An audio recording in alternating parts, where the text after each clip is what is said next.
we believe they messed up. Nonetheless, when it comes to the national loss of the temple and Jerusalem, we messed up. And if God forbid Israel today, we messed up. That is our sacred trust and our affirmation and our duty.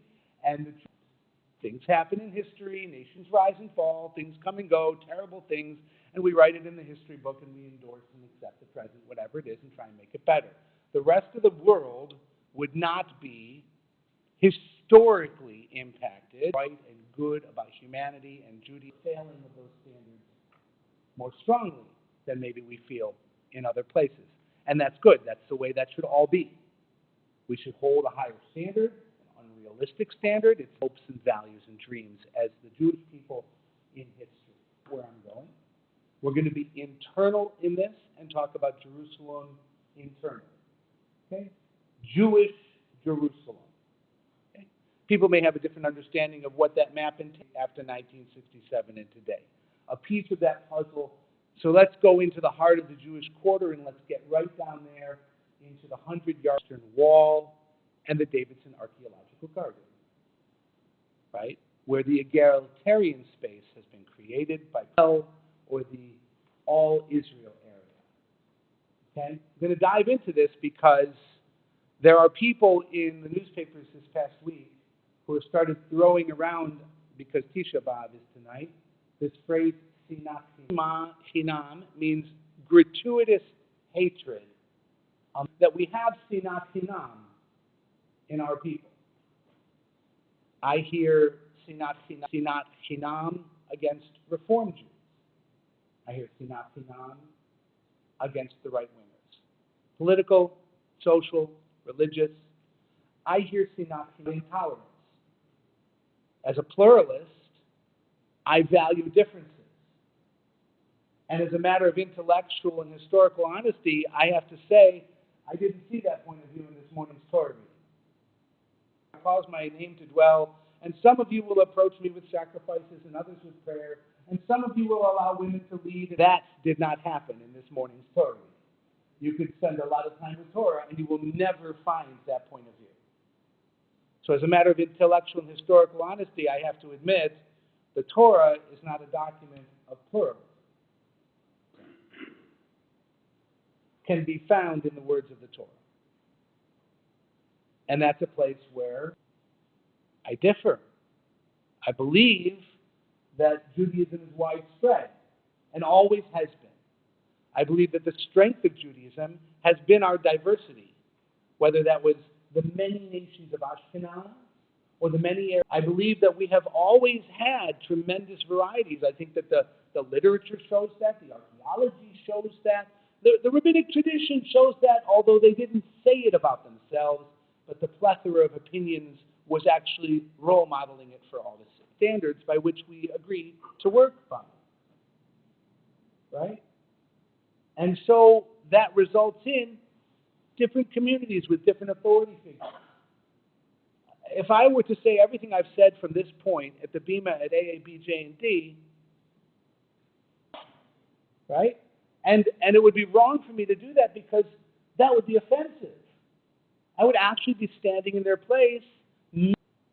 That would make me a bad person. Right? Not just rude, bad. So I am thrilled that they have a place of value. And that's my pluralism. Okay? And when we posture ourselves within the pluralism of the many Judaisms in the world, pluralistic. Tolerance means I absolutely, but I will tolerate their existence for the social good.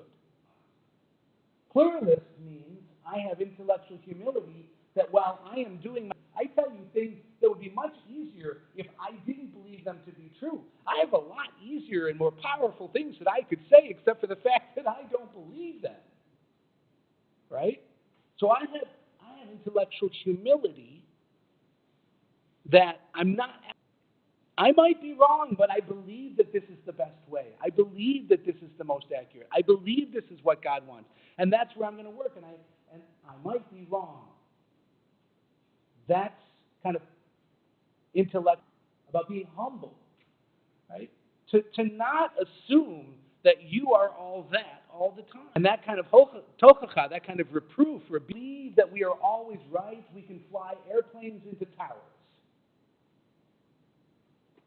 Period. You have a theological choice. What does God think about that? Right? Do I stand on Yom Kippur and pray for forgiveness for doing my best, but I've been making mistakes all over the place, and there is one true answer?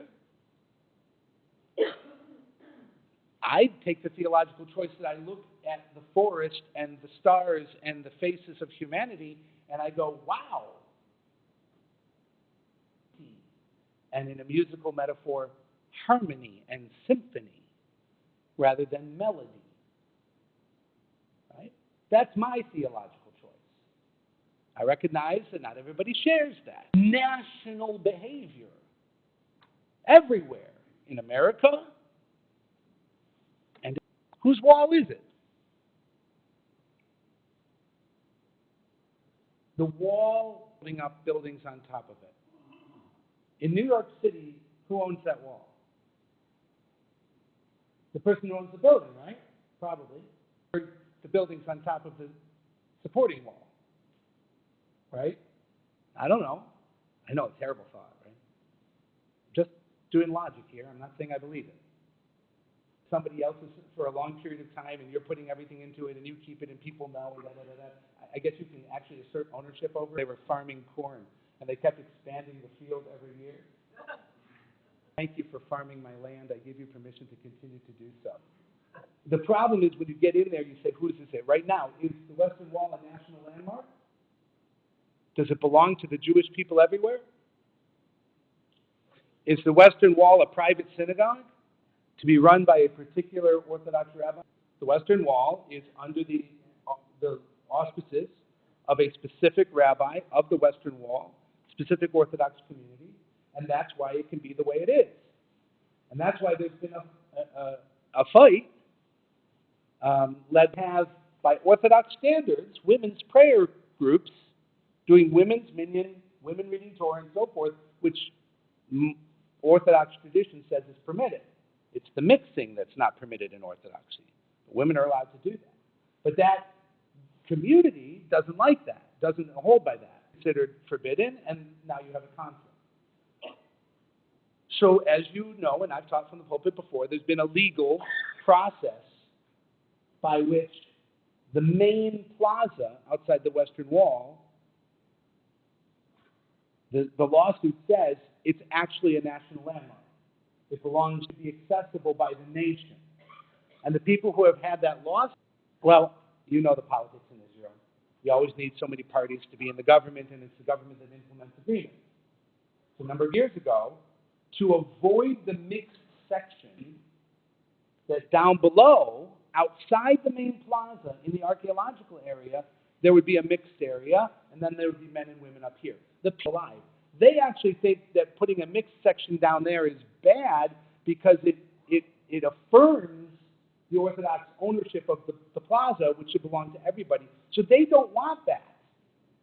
And in a previous down there and everything to make it a reality.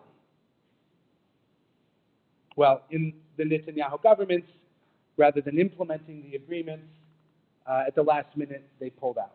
Well, guess what? There's a new government right now who was opposed to the agreement.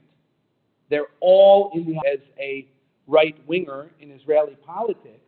You should know that his right-wingerism is profoundly why he winds up on the right wing, because he's not going to do a lot of things that are accommodating beyond that core value. And Minister of Sports and Culture. And he tried to use the sports and culture budget to fund non-Orthodox rabbi pulpits in Israel. Right?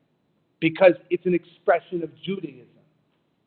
Right? And he wants to empower Jews to do Judaism. Should by all intents be implemented, because everybody who agreed to it is now in power in the government.